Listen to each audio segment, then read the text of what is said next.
Hello, everyone, and welcome to the Her Journey Told podcast. On this show, we will focus on strengthening women's mental fitness through sharing the joy, struggle, and wisdom of each woman's journey. Our show is powered by Pivotal Moments. Go to pivotalmoments.org to learn more. Hello, and welcome to the Her Journey Told podcast. This podcast is powered by Pivotal Moments Media. I'm your host, Sandy Letton, and this is part 2 of a series that we're doing with Beth Shaha. Welcome, Beth. Thanks. Great to be here. I kind of didn't want to stop talking last time. I know. It's so great to have you. And for those of you who don't know Beth, and I'm sure if you've tuned in before, you've seen her on this podcast, but Beth is a master certified life coach, and she is my personal life coach, which is why I know she's brilliant and so super insightful. So we're going to dig into what we started earlier with Brene Brown's book, Atlas of the Heart. And for those of you who don't know Brene Brown, she's a research professor. She focuses on vulnerability and courage and shame, and she's really focused on helping us find strength in our vulnerability. And she is a 5-time #1 New York Times bestseller, which is incredible in itself. She has one of the top 5, definitely, if not the most viewed TED Talk of all time. And she has a brilliant Netflix special on courage as well. So if you're not familiar with her work, I would tell you to dig in. It's really insightful stuff. Yes. Which is why Beth and I really we both were excited when the new book came out and wanted to, dig into this and really spend some time with it. And we both enjoyed it and gained so much insight from it. We're like, let's talk about it and share it with other people. And hopefully other people can gain from that. So Beth, why don't you give us just a little synopsis on what Atlas of the Heart is all about? Yeah, absolutely. This book is just chock full of awesomeness and stuff that is absolutely applicable. But how is it applicable? Well, Brene breaks it down into 13 sections. I want to say there's something, I said it the other day, but like 87 emotions or something. And her entire context around that is that if we know the language to help us dial in on exactly what our inner landscape looks like, we're able to better connect with ourselves and better connect with others.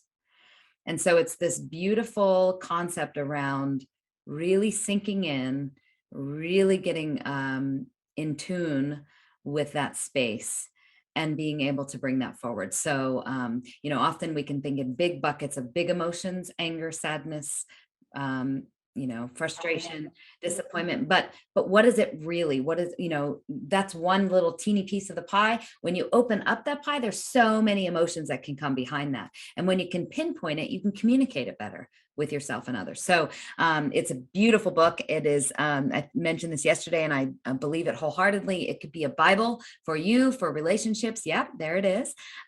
For your family, whoever it is, it really does help dial in that way. So yeah, I think it's super fun to talk about. And we're going to talk today about some more terms and some more stuff and really, how it's shown up in our lives as well. Yeah, and as you said, there's so much in this book and there's so much to unpack. And we, in our last session, really dug deep into the first few chapters. I'm wondering from your perspective there's so much there and there's no need for us to rush through it because I think this is very enriching discussion. Anything you feel like maybe we could have spent a little more time on or maybe overlooked? Well, I'm always that person that likes to go back to the salad bar for that one more thing. Right? Maybe it didn't fit on my plate, or maybe it didn't go with my current savory feel of a salad. So I need to add that one little thing later, and I'll go up and get a plate with just those marinated mushrooms. Right? So that's kind of what I was thinking when we closed our last time talking. I thought, gosh, there was something around in chapter 2 when it defined envy and jealousy.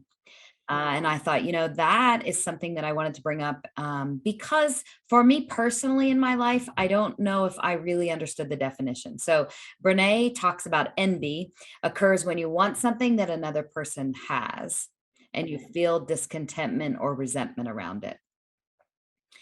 Jealousy is the fear of losing something that is yours, like possibly a relationship or a thing, or that somebody else might be able to swoop in and get your puppy to love them more than you love them. or that they love you. Right. So it was really interesting when I was reading these, I was thinking about a current space in my life right now where I might have said, gosh, this really hurts. And thinking about a relationship where I think, this is sad for me. It's really just a sad space. And I would just gloss it over with that. But when I read these definitions, what it allowed me to do is say, wow, actually, I'm envious that they have this and I want it. I'm also jealous that this is something that is mine and they might be able to swoop in and take care of it better. And holy cow, it was like a light bulb went off in my head. Did it feel any less sad? No, because it's all sad. It was all just a sad feeling around it. And it just gave me this, moment. But did I feel more clear? Yes. And then I could use that not only to sort out my own thoughts around it, but it also helped me to know where I could grow. What it's allowing me to do is say, I may be jealous, and it's because maybe somebody's in a different place or a different capability or a different season of life that they can do something that right now I can't do. Right. And that's okay. It's allowed me to dig deep to sort through that a little bit more. It's also, Sandy, pushed me towards a bit of gratitude that somebody else might be able to love in addition to me being able to love. And so it's not a replacement of, but it's definitely a space with which I can say, I'm grateful for it. Now, am I out of the woods? No, I'm not out of the woods on it. That's absolutely not true. But did it help me? Like, this is what the book does. And this is what Brene's, I believe that Brene's real hope for us is that we take a big thing like sadness, we hear some terms, we peel it back and say, envy, jealousy. Oh, wow, I can have gratitude too. Isn't this interesting? And we start to allow it to transform us internally. And then it comes out in those conversations that I have. It comes out in what I expect of myself. It comes out in gratitude. Which I love that you said that. How do you get gratitude from envy and jealousy? Who would have thought, right? Yeah. And I think it's so interesting. And one thing she said, and this is so true, when I read it, I was like, wow, that is so true. We oftentimes use the word jealousy. I'm jealous. Oh, you get to travel to the Caribbean islands. I'm so jealous. That's not jealousy. That's envy. But we say it because it's almost more socially acceptable to be jealous rather than being envious.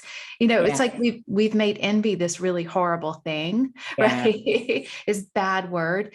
But it's like you said, it's how you kind of reposition that in your mind. And like you said, in this situation, you were able to find gratitude in it all and be able to take yourself out of the picture for a minute and be able to look at that person that maybe you were jealous of or envious of, and then you're like, oh, well, I'm just so glad that they are able to step in and do that right now. Where if I'm really being honest with myself, I'm not in the right space for that at this moment. Right. And I can appreciate that.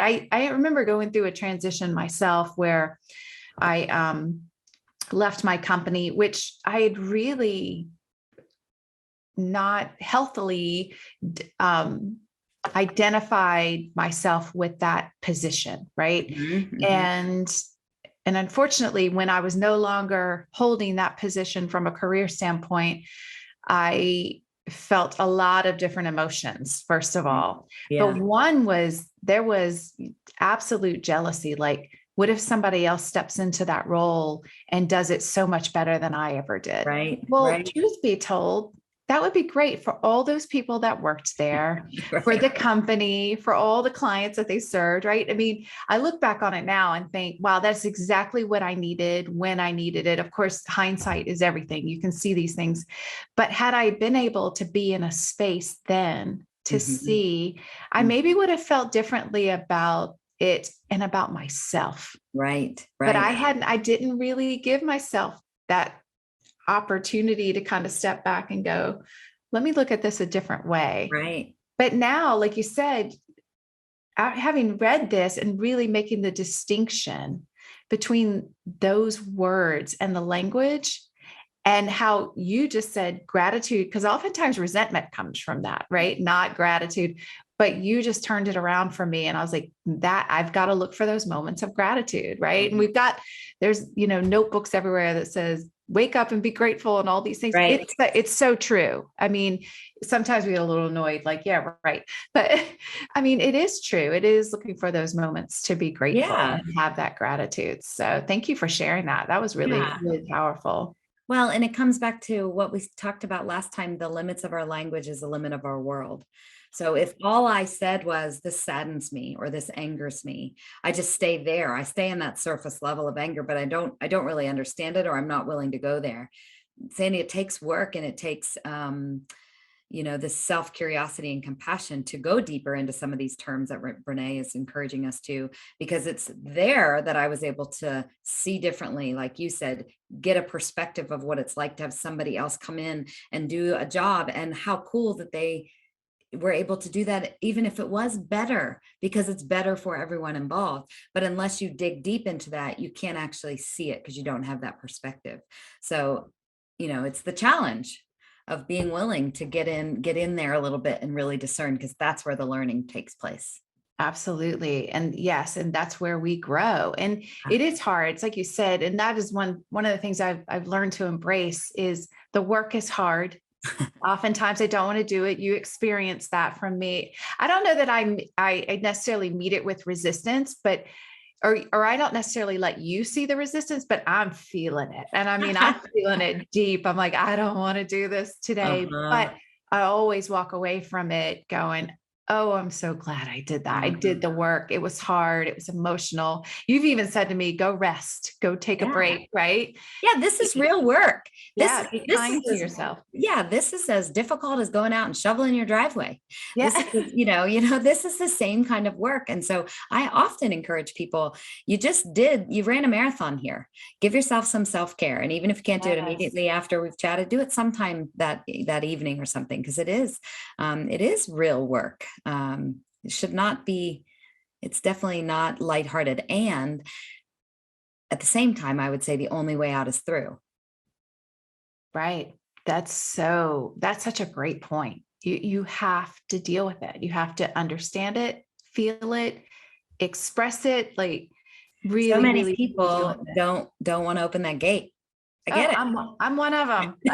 Guilty. Because it's more comfortable to stay in an uncomfortable space because you don't have to deal with things. It's more comfortable to have a drink of wine or glass of wine to just, but the sharp edges that we try to numb with, shallow conversation or alcohol or shopping or whatever that looks like, those sharp edges, once we blur them, we cannot deal with them. That's right. But we can stay there, definitely make the choice to stay there. But if the underlying current is continuously telling us we need to make a change, something's got to change. Right. Something's got to give. In your quietest of quiet moments, when you know something's not right, that's where you find the courage to walk through the gate. Mm-hmm. Right. And that's where you find your growth. Right. Mm-hmm. And then, so when you go through, I found this in myself. So the next time I find myself in a situation where I'm dealing with that emotion or whatever, it's so much easier, and I'm not trying to run and hide from it. You're equipped and you're prepared. And that's what this is all about, right? We talk about mental fitness and preparing ourselves for when life happens, good and bad, and equipping ourselves to be in a space to just thrive through it. And again, it's not easy and it does take work, but it's so worth it. Yeah. So worth it. Definitely.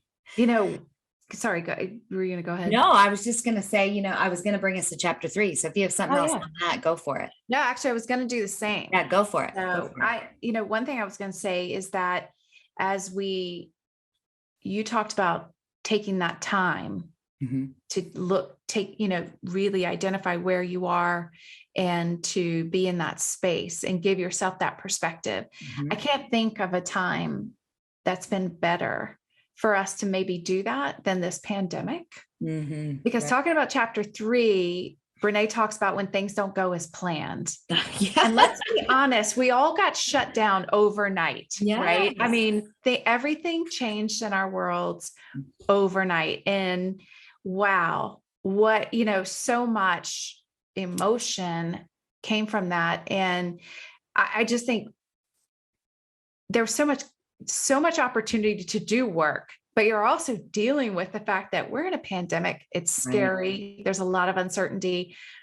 Everything just came to a screeching halt. Now we're all enclosed in our homes. Ideally, we're with our family, or ideally we're by ourselves. It depends on where you want to be in that. Right. And I remember talking to a few introverts who are like, this is like my dream come true. Like, and I'm like, really? Yeah.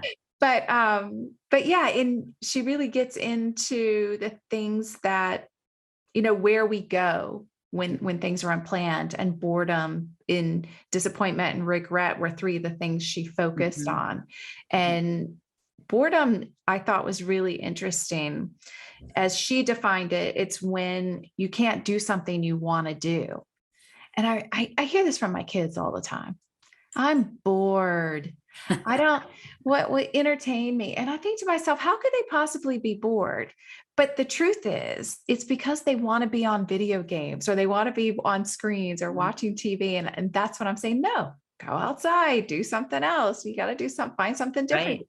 Pick up your instrument and practice it. Of course, that's when they're bored. So I had not really thought of boredom as like when you can't get to do what you want to do. Right. But then when I read that, I was like, oh yeah. And I mean, I think I'd almost thought of it as boredom comes from not really having the desire to do anything, but that's not at all where it comes from. Right. So that was an interesting take on it for me. And then, so I was thinking about that. I was like, one of the things that really bothered me about the pandemic was not being able to travel. I really struggled with that. I felt very like in a box, like I needed to explode out of this box and go somewhere, like fly away. I just had that desire to fly, like get out and fly away. Of course, you couldn't go anywhere. And so it's just interesting. She also talks about the fact that this is your opportunity to be creative. And it so is. I started to do a lot of things that I had never taken the time to do, or hadn't taken the time to do in a very long time, like writing and doing some poetry, things like that, journaling. And we gave ourselves permission, didn't we? I mean, you go to Amazon, there was not one puzzle to be found, because we gave ourselves permission to put puzzles together, just something mindful, mindless, and creative. Things started going on. I mean, all of the coloring books and art supplies and things just started flying off the shelf, because we allowed ourselves permission to play, permission to explore, and let our imaginations go. Sherry Turkle says boredom is your imagination calling you. So I love it. When things shut down, we were bored, and we were like, what are we going to do? How are we going to make this work? My husband started to make bagels. I love it. He figured that out. And people were making bread. Yeah. It's like as if people forgot that we could make bread. Like way back in history, we all made bread. I didn't, but people before us. And to think, bread flour was a huge commodity. You couldn't find it. It's amazing, because people just gave themselves permission and tapped into things and said, oh, wow, I've been given the space, given the time. And that's what, to me, it's what boredom is actually giving us. Yeah. Yeah. And I think, I hate to dwell on the pandemic, because it's just all we ever talk about, I think, but that was one of the gifts, I truly believe, that came from this time, right? Where we were forced to change our everyday patterns. Yeah. It gave us that gift of creativity, or as you said, the gift of boredom, which really has, and it's not just you and me, it's everyone. You talk to anyone, and everyone started doing things differently. It's, well, what are you doing? How are you spending your time? And I love having those conversations with people. What did you do with your family? What games did you play? I have friends who are like, let's get together now, but we're going to play a game. Like, we're not just going to get together and hang out and talk. We're going to play a game. We're going to do something. And I was like, yes, that sounds like a great idea. And people started spending more time outside and really embracing being outside, which, everyone will tell you is so good for the mind, Yeah. so good for, just your overall health to be outside. So I do think, you know, when things don't go as planned, we can definitely go negative real quick.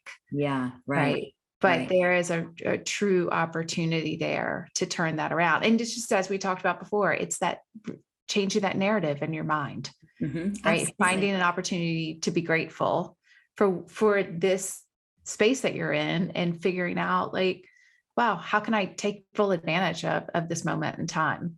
Right. Absolutely. I do think that's a process though, because just Mhm. like for me, looking at envy and jealousy and trying to turn that into gratitude, same in this, there's disappointment.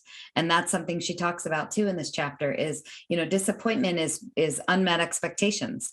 And so there were people that weren't able to go, weren't able to have a wedding, weren't able to, go to their kids' graduation, weren't, had to cancel big plans, big trips, big things. Like all of a sudden there was this, disappointment also that happened with the pandemic. Life as we knew it was no longer. And Right. so there was a lot of disappointment. But what I think is fascinating is, we have a picture of how things are going to be. But the second we realize it's not going to be that, just like boredom, we allow our imaginations to create, okay, so now what's this going to look like? And I think there was an element of time that made that difficult. I don't Mhm. know about you, Sandy, but for me, it was like, okay, think I can do this for 2 weeks. They're saying 2 weeks. And Right. I would look at my husband and be like, we're okay, right? Like, we're not going to die. This isn't going to eat our flesh and we're going to be okay. Yes. Okay, great. And then it was like, okay, we're a month in. What's happening? Well, Elton John's singing on TV and there's lots of great commercials about healthcare providers. And I'll put some signs in the yard. Thank you, everybody that's on the front lines. Right. I'm still afraid, but we're going to be okay. This is okay because you know what? Summer makes it all feel better. We're going to get outside and it's going to die off a little bit. Okay. Maybe not. Oh, winter. Wait a second. I'm having Christmas by myself. Like it just kept going. And so it was a test. It was a test of our humanhood and our ability to Yes. pivot, right? Like at every moment we had to say, what are we going to do? I'm disappointed in this. Okay, but what can we do instead? How can we make do? I mean, Zoom went off the roof. People started connecting in other ways that, we created other options that just opened our perspective. Right. But the disappointment was still very present. Absolutely. Very interesting. Yeah, I'm so glad you said that because you're right. I mean, I remember, I just like you, I remember being in a space where it's like, wow, I can't believe we're still dealing with this 2 months later. And some people would say that about now. I've relaxed a Right. little bit about it, but some people are still saying 2 years of this. Oh my gosh. Yeah. I mean, it depends on your perspective, but yeah. And it's so, I mean, this was a big thing, right? That impacted the world, right? This wasn't a small thing that just impacted one person. And of course, anything in your life that goes unplanned is going to have an impact, big or small. And I think it's important to be able to, I mean, what great lessons I think we've learned from this moment in time of, yes, it was hard. There was a lot of uncertainty. Things, still managed to work. We figured it out. Like you said, we pivoted. And again, what a great lesson because now you can come on this end of it. And yeah, some things will change, will have been changed forever. But is that really a bad thing? Mhm. And I don't think it is. And I think you're right, though. It is a process. And we forget that sometimes. I know when things don't go the way I want them to go and I'm feeling disappointed, I want that disappointment to go away. Yeah. Right. I just want it to go away, but it is a process and you have to get there. And I think it's a choice too. Mhm. When you're ready, right? You get to a place where you're like, I'm ready to not feel that anymore Right. and to Right. move on from it. I mean, I can't say, oh, give yourself a day, give yourself a week. I don't know Yeah. what that time and Depends on the space is. disappointment. She talks about the more significant your expectations are, the more Yes. significant the disappointment is. So some things you can get over in a day. Sometimes you need to really muddle through it and look at your emotions around it. I think it's interesting because she talks more about how when we have expectations of how things are going to go, how people are going to be, like, planning a family vacation or planning a holiday, in our mind, we have a movie of how this is going to look, how it's going to feel. And Brene even talks about, it's kind of like, it's wonderful in your mind, but nobody else out there knows their parts, their lines, or what it means to us, right? And I imagine if I were a playwright and I wrote this beautiful thing, but then I just put the actors on stage and smiled and was so excited to see what they were going to do, they have no idea what they're doing because I haven't said it. And so a little bit further, she talks about the conversation that is necessary. And she talks about in her business, they have this concept, painting done.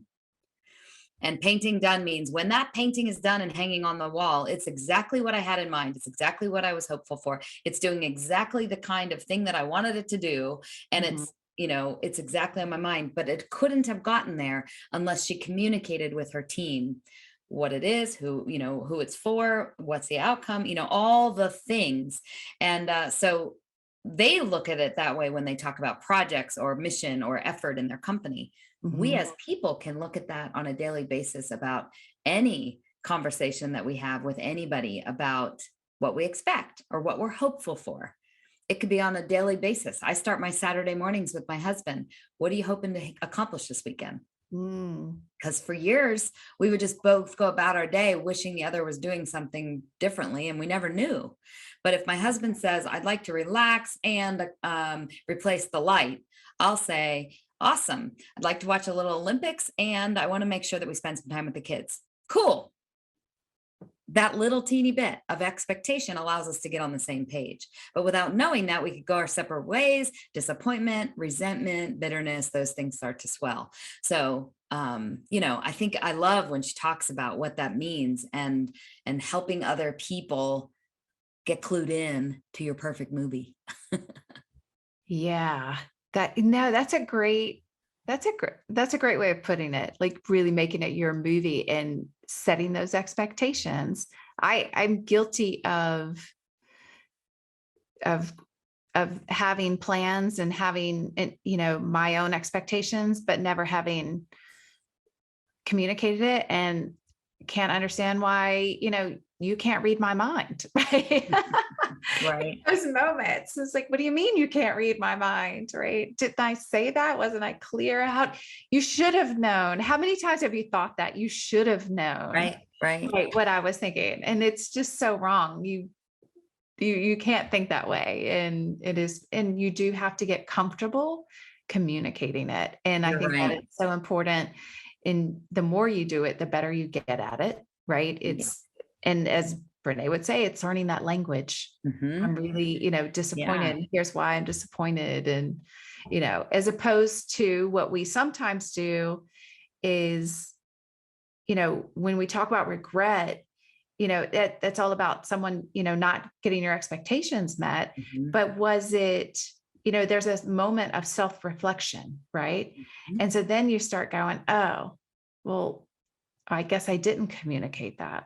And then you're like, well, I guess I should have communicated that. And then it's I feel guilty. I feel bad, but then just remember, I think it's one of those things where you've got to, instead of going down that path of blaming yourself or feeling guilty, it's really about next time, making that mental note. Next time I'm going to be better at communicating this. Like that's that lesson learned from it. Right. And this is that connection that, she focuses so much on, the connection and the language of the human experience, really understanding, dialing in, just like we've been talking about, examining it, expressing it, and having the courage and the vulnerability to bring it forward. During the pandemic, when it was really in its throes, I realized my need for connection with my son was directly opposite of his connection or his need for autonomy. So here you take the 17-year-old and you throw him in a house with a bunch of people where he's used to having a little more freedom and autonomy and me not on top of him.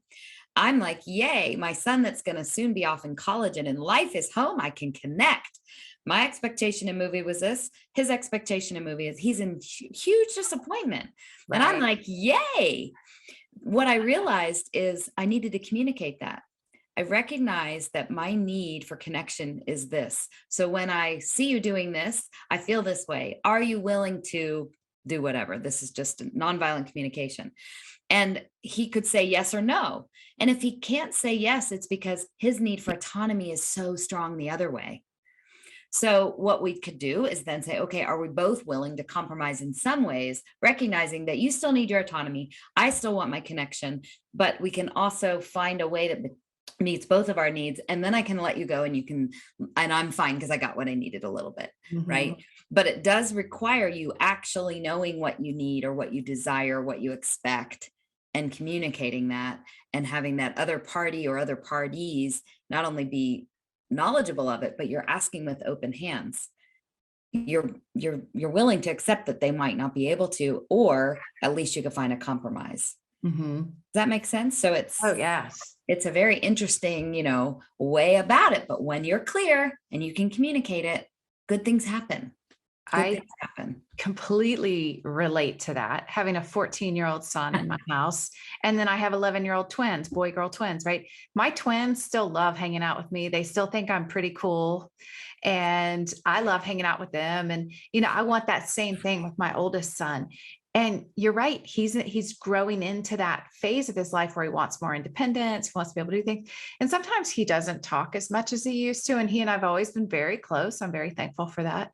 And I find myself saying things to him like, "Are you okay? Is everything okay? Yeah. Did I upset you? Did I say something?" And he's looking at me like I've lost my mind completely. And he just half the time doesn't even say anything because he has no idea what to say. And then I have to dial myself back. So I'm like, oh, wait a minute. I'm projecting all my fears or all my emotions on him right now. And he's completely clueless about why I'm asking him these questions. Right. And it's this dynamic. So yes, I can fully relate to that. But I do find that if I back off a little bit and then just say, hey, I just wanted to see how you're doing and connect with you and talk to you a little bit. Usually he's much more willing to just engage me a little more, right? As opposed to, well, are you okay? Why aren't you talking? And all of a sudden he's on the defensive going, I'm fine. I just want to be left alone. He doesn't even say that, but he just looks at me like I've got three heads. So yeah, I can totally relate to that. Yeah. And recognizing that things change, like our sons are older, they're needing that, we are older and we're needing certain things, right? Like there's different seasons. And, I had a conversation with my family the other day that I don't want to cook anymore. Oh, I love to be in the kitchen and I love to make food. I used to love it even more because I knew it also meant I was loving my people, like making them what they love, and we were having family dinners. What I'm doing now is just making food that they kind of don't like, then they don't eat, but we're all on different schedules. So it's a little bit more difficult. So I feel like I'm just making food that isn't getting eaten and we're not having the time. So I literally said the other day, I don't want to do this anymore. I'm done. I don't want to cook, because you have more opinions now. You care more about what you're eating, and which is great and lovely, but you still expect me to do it. So your expectation is that you will have yummy food. But my expectation was, I want you to love it and I want family time. So this isn't working for us anymore, everybody. FYI. I think you're listening now. Right. And have we come up with a solution? Kind of, sort of. We're working through it. But again, it's dialing in to say, okay, Beth, why am I disappointed? It's because of this, expressing that, and then saying, if you want something else, wonderful. Either write it down, give me a recipe, make it yourself. You're old enough. But family time's still important. So, okay, let's carve that out somehow, but recognizing that you ebb and flow with all of this stuff. So it just takes a reality check, as Brene says, often. What are my expectations? How are they getting in the way? How are they serving? How am I expressing them? Interesting. Which, to your point, is exactly why Glennon Doyle said this should be the family Bible, because it is really mapping out those conversations and helping you to understand where you are so that you can communicate that to the people around you. People. Right? Yes. Beautiful. Love it. Awesome. All right. So chapter 4 is really interesting. The places we go when it's beyond us. And I'm curious, Sandy, have you experienced awe and wonder, this feeling of something is so vast and you're witnessing something that you can't even believe is true, right? Like it's just bigger than you could even comprehend. I'm just so curious. I think this is a fun topic. So I had one of the most amazing experiences I've ever had. I love to travel. Uh-huh. And I have been to Zimbabwe numerous times. I've been to Victoria Falls numerous times, and every time always been in complete awe. It's just one of those places that I go and I just want to be quiet. I want to soak it in. I feel this just depth of energy there. But one time I got to go there at night, and there are no lights there or anything like that. And it was a full moon. So if you go there during a full moon, they have guided tours, and you can go and see. So when you go to Victoria Falls, there's so much spray from the falls and the sun, right? There's rainbows everywhere. It's just truly incredible. Awesome. But when you go at night, when there's a full moon, you get to see the moonbows. And there's not many places. Knew that was a thing. There are not many places in the world where you can go and see a moonbow, and it is extraordinary and awesome. And that is the only way I can explain it. And I have truly, and I take that back. I did get to do that twice, 2 different times during the full moon. And both times, every time I've ever been to Victoria Falls, each time just exceeded my expectations. It is that awesome. And getting to see the moonbows and doing the midnight or the moonlight full moon tour twice, even the second time was just absolutely incredible. And I loved every minute of it. And the second time I went, I actually walked with the guide, who was extremely knowledgeable. And I just soaked in every little detail and fact he could share with me. And I loved every minute of it. And that to me was one of the most awesome experiences I've ever had. Like it truly is, when you talk about being breathless, it truly is one of those things that just takes your breath. Right. And you're just like, wow, I can't even believe this exists in this world. Right. And it's just such a beautiful thing. That is so cool. That is so cool. I've never even heard of that.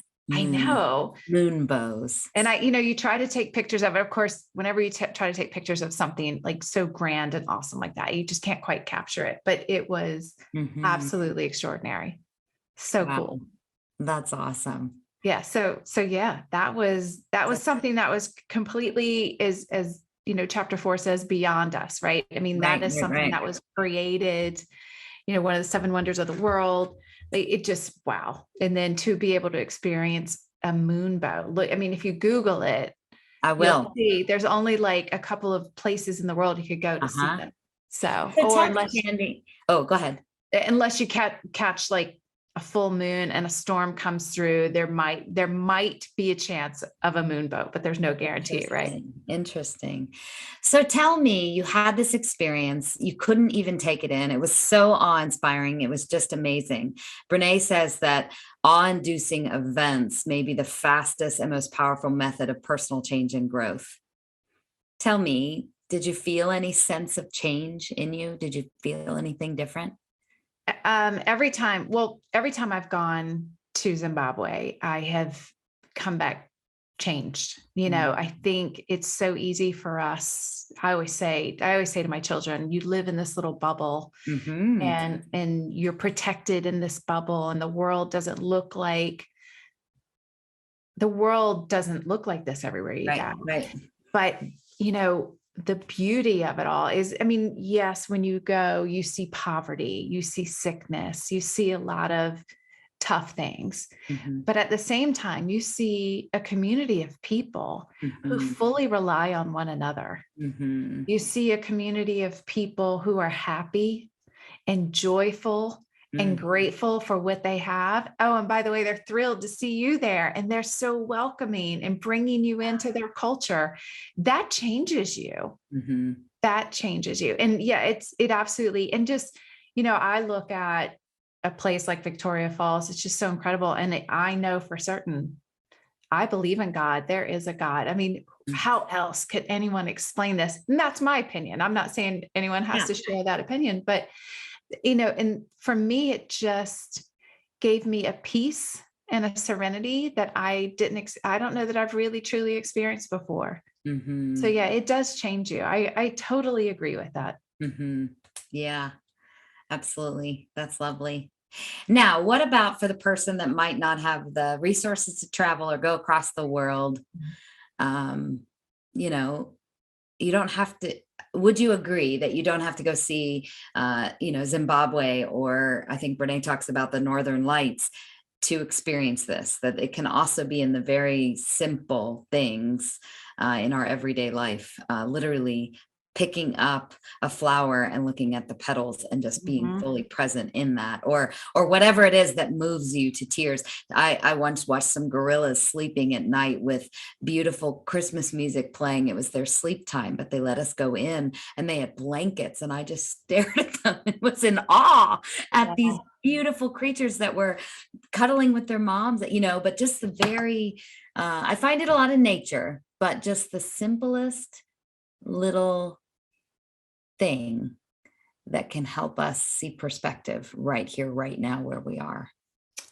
This is just like an everyday occurrence, not an everyday occurrence, but it's just something I witnessed in my everyday life. Is one morning I had dropped my twins off for school, and they're both playing the saxophone right now, which is super cool. And so they're both carrying their saxophones, and my daughter's crossing the street, and my son had walked on just a little bit ahead of her, and she'll kill me for saying this, but she tripped as she's stepping up to the sidewalk, and she stumbled and dropped her instrument. She was fine, but her brother Luke, he came running back, put his instrument down, came running back, grabbed hers, helped her up. Like, I was in awe of that. I didn't know my children were capable of doing it, but he saw in that moment, and that was a warming heart. It just warmed my heart moment, because I was like, okay, because most of the time they're at home and they're yelling at each other. Why are you in my room? Get out of my space. That kind of thing. Mm-hmm. But at the end of the day, when one of them needs something, they're right there. Yeah, they really are. And he was right there for her. And he was hanging with his buddies, and he could have just kept walking and ignored it. Mm-hmm. He didn't. He dropped everything, but running back to her, made sure she was okay. And I was like, okay, that was an amazing moment, But you know what it was? And it required you, in order for you to be amazed and in awe by that and touched by that, it required you to be present to see it. Right. So there are so many things that are all around us that can provide us with awe and wonder. And we're going so fast, at least I am. I think most of the culture is, we go so fast, we're not even, it's the stop and smell the roses, right? Yeah. What are we doing to actually pause? It's one of my favorite words, pause, and really be in that space. And the power of presence is so necessary for this. That is such a great point. That's such a great point. And the other thing too, I talked about Africa and going to Zimbabwe. One of the things that my very first trip there, I was just so focused on getting the best pictures ever, right? Because I needed to be able to post these things and show people. Yeah. And I took pictures of everything, thousands of pictures. The next year when I went back, the very first day, my camera broke. And I was devastated, right? I had brought all this camera equipment, lenses. You played a movie in your mind as to what it was going to look like. And your expectations were not met. Okay. Camera broke. Right. So here I was. Had to be creative. Yeah. And so, you know what? I just put I put the camera down, and I just lived in the moment. And I really interacted, because when you're behind the camera, you can't really interact as much. No. And so it really forced me to interact and be present and just absorb what was going on around me. And it was definitely a much more enriching experience. Absolutely. And I still had plenty of pictures, right? Yeah. My iPhone, you still got iPhone stuff. Still had plenty of pictures. Everybody I was there with was all taking pictures. So it was great. Yeah, absolutely. Absolutely. So that power of presence and being there, and knowing that even if life pivots, you might experience it even greater when you're not behind the camera, for instance. Exactly. Awesome. All right. So she goes on and talks about confusion, curiosity and interest, surprise. Thought that was interesting. I love surprise. I didn't like this when she said that it's surprise is the shortest duration emotion, rarely lasting more than a few seconds. I agree with it, but I wish it didn't. Because I love that feeling of surprise. I'm like, that's awesome. And then, oh, I'm not surprised anymore. I can be excited and joyful, but isn't that funny? I didn't like hearing that for real. No, that's true, because it makes it feel so temporary. It's interesting. Yeah. I had a friend of mine surprised me one time, and it was something they planned, which I knew nothing about, but I had, I recently, last year, I should say, I had my 50th birthday, and, we're still in the pandemic and there's still limited what you can and can't do.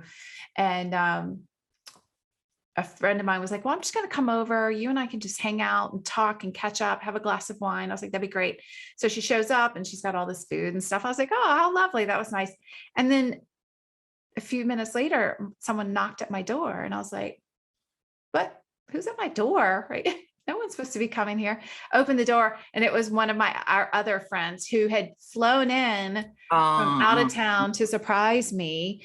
And they were like, surprise, so they had planned this whole thing. And we just had like a lovely weekend. We all hung out together and just had a blast, completely unexpected, right? Completely beyond my control. I didn't know this was coming. I didn't know this was happening, but it just was such a lovely surprise. But you're right. In that moment, I was like, first of all, I was almost shocked. I was like, wait a minute, what are you doing here? There must be something wrong. And then it hit me. I'm like, oh, wait, you surprised me. So then I got all emotional and I was like, I can't believe you did that for me, and then, but it was lovely. But you're right. That surprise moment really itself didn't last super long, but it was something I won't forget. I'll tell you that. It was a very special moment. Right. Yeah, absolutely. And that little nuance between the word surprise and unexpected. Yes, it was unexpected that she was there, but the surprise was your emotion around it. The unexpected was your brain trying to figure it out, like you needed a moment, Right. And so I think that's interesting to think I was surprised by something, or it was something it was unexpected. There are different connotations. So I think it's interesting to kind of explore that nuance a little bit. Yeah. Same as curiosity and interest. I love what she says about curiosity is that it involves a feeling and thinking. You get really excited, so you want to know more. You're so curious, or and that can be an exciting thing, or it could be it's something that's happened to you, or you've watched somebody go through crises or trauma, and you're passionate about it, so you want to involve yourself. Versus interest is much more of I'm interested in that, and I want to be more thoughtful about it. I'm going to think it through. That maybe there isn't the heart involved. But I use that a lot, especially when working with clients and with myself, is that concept of curiosity, because it's a feeling state of wanting to know more about yourself, and using that interest with the cognition to really understand it. And those two things combined with compassion, curious compassion allows people to explore in a way that's kind and also educational, which I think is so important. And it requires vulnerability, of course. Absolutely. like everything Brene does. Exactly. And she talks about curiosity can also be a trait, right? Where some people are just naturally curious. And my son, Luke, is absolutely that child, right? He will ask you question after question after question. And I have people say to me all the time, they're like, wow, he is so engaging. And as the mom, sometimes I'm like, wow, can you just be quiet for 1 minute? Because he is so curious, and it's a beautiful thing. And he asks so many great questions. And his father is definitely much more patient with that than I am at times. Most of the time, he is way more patient with it than I am, and handles it all very well and really takes time to answer his questions. But, he connects with people and can read people much better than my other two children. And it is just his nature of curiosity. Yeah. He is just curious, and he wants to know about you as a person, what you're feeling. And he's constantly assessing whether he's right or wrong. He will assess a situation. I think this is happening because you thought this or that, or feel Right. this way. And Right. I told you, he's also very self-aware, right? He's Uh-huh. that kid will say to me, things just don't feel right. And I Mhm. love that he is that curious, but that he's also so willing he wants to express himself and wants Mhm. to find out more about people. It's a beautiful thing. It's something that I think also you either that by nature, I think we all need to be more curious. We've talked about this before, especially with ourselves. We just don't take the time to do it necessarily. Right. So Right. so I have a question for you. Okay. How can someone it's a way that you can explore getting to know yourself better? I know I'm putting you on the spot because we didn't prepare this one, but are there any tricks to that? Are there ways that, I mean, I know journaling you shared with me is one way, and I think that's been super insightful for me. So that may be one, but I'm just curious, like, as I go through this self-discovery process, what are Uh-huh. some of those things that people can do to really dig into who they are? Yeah. The first thing that came to mind is something that I love to play with, and that's internal family systems. And it's essentially the concept that we're all made up of parts. And you've been in a conversation, Sandy, I'm sure, and other people that are listening. Well, part of me says this, but part of me says this. Well, that's true. There are two parts of you that actually have real opinions or judgments or thoughts or cautions around you doing this or this. And one, part of me wants to do that. It's, do you have this conversation all the time? So the question to ask yourself that's really simple is when you're anxious about something, you're excited about something, you're worried about something, wherever the emotion is, ask yourself, who's talking? Ah, See what shows up. and you and I've done a lot of this. Yeah. And it's, I mean, and I have a part and I'll show it, but if you're just listening, it's an octopus part. My part talks all the time because my octopus literally wears a headband. It's super sweaty, has, however many tentacles doing different things. And one that's got a checkbox and it's checking off the things as it goes. It works 24/7 and it's constantly going. And my octopus cannot stop working because there is so much to be done. Right. So when I hear myself getting anxious about all of those things, I'm like, who's talking? It's my octopus trying really hard over there, aren't you? I see you. Okay, roll your shoulders back, Beth. I hear you. I know what this is about. And then, but you know what? I have this other part that's saying, let's go just watch the ants and sit on a creek bench and enjoy the sunshine. What? Octopus is losing it over here. And I've got this other part that wants to do this. Well, who's most anxious, but once you can start identifying, and this is like multiple personalities, but not really, it's simply just different parts of you that have learned how to cope for a variety of reasons. Could be crises, could be trauma, could just be how you're raised, but you start to allow these parts to speak. And when they do, if you listen to them, you talk to them just like you would a family member, a child, a spouse, where you say, yeah, I hear you and I see you. And this as well, just like I talked about earlier. How can we compromise? I see your need, but we have this. How can we compromise? So when you get your family in harmony, it creates an energy that you can move forward from. But it starts by asking that simple question. When you're in a moment, pause. Okay, who's talking? Yeah, I hear you. I see you. And it takes practice. It's not easy. But I love the whole concept of of IFS. I just think it's an easy in to start uncovering some of those spaces to start to get curious about. And now I talk to them all the time. My favorite part is my ice cream truck.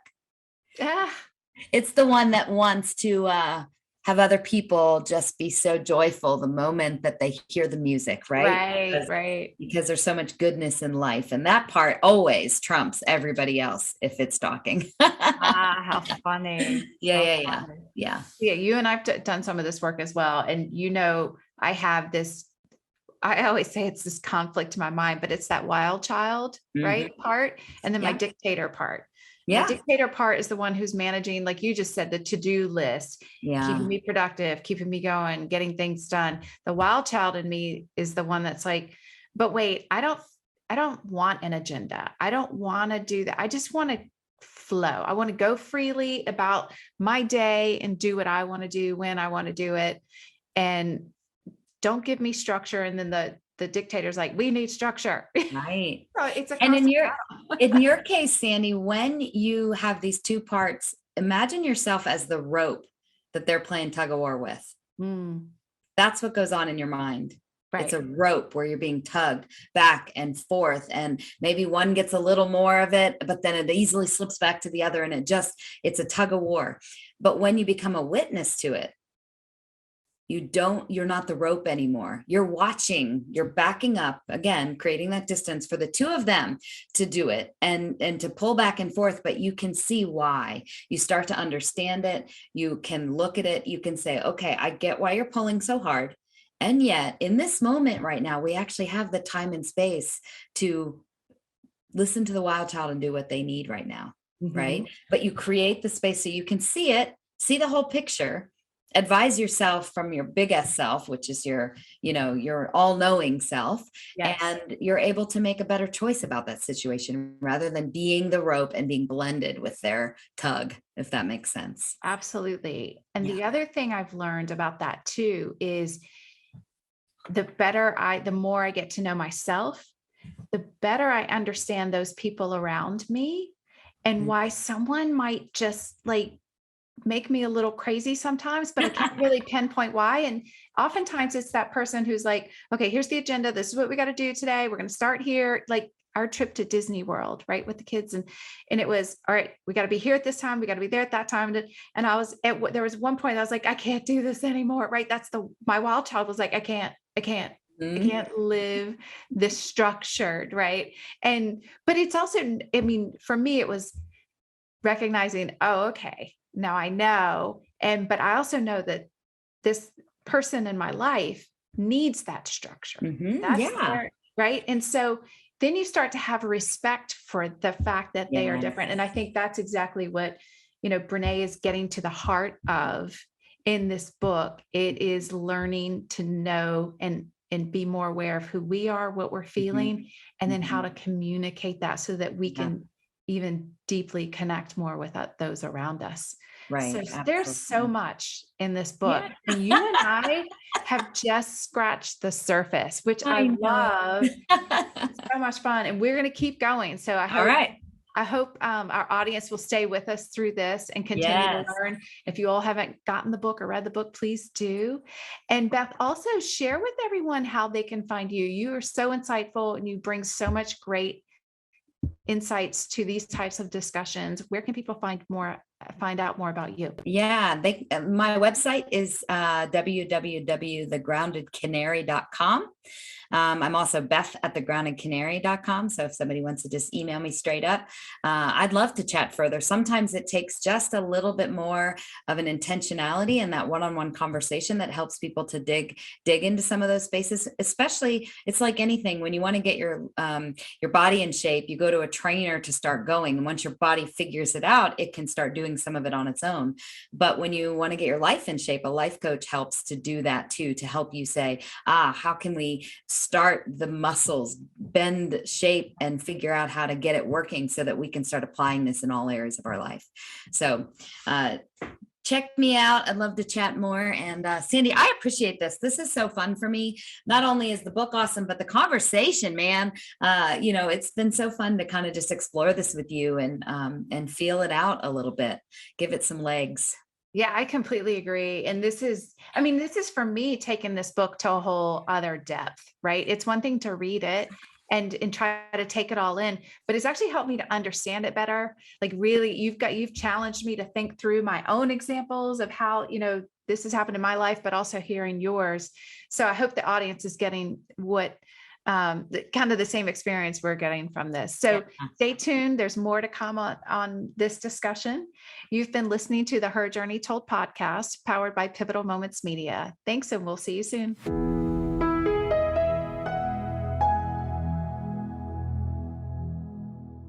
You've been listening to the Her Journey Told podcast, powered by Pivotal Moments. For more inspirational content, go to pivotalmoments.org. I'm Sandy Lutton. Thanks so much for joining us. Make sure to keep an eye out for more episodes where podcasts can be heard. See you next time.